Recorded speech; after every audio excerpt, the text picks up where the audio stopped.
अस्सलाम वालेकुम। मेरी एक बच्ची है, मैं शोर मेरे फोत हो गए ने। पिछों मैं पकड़ती रहने वाली लाहौर में विआही सी ते किसी का कोई सहारा नहीं है।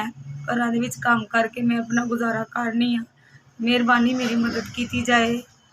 एक टाइम की भी सानू खाण नूं बड़ी मुश्किल लगती है, घर का गुजारा नहीं होंदा। किराए ते रहनी हाँ, खुद मैं टीवी की मरीज़ हैगी हाँ। मेहरबानी मेरी मदद की जाए।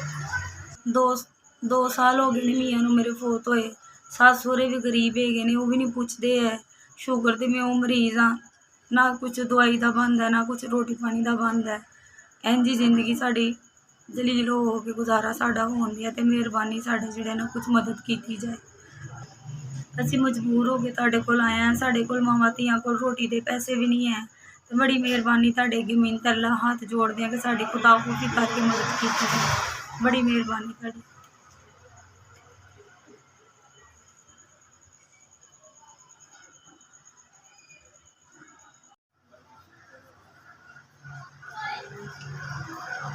5000 रुपया।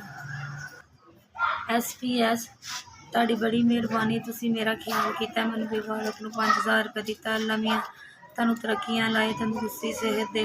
तुसीं साडे सिर ते हत्थ रखे। बड़ी बड़ी तुहाडी मेहरबानी।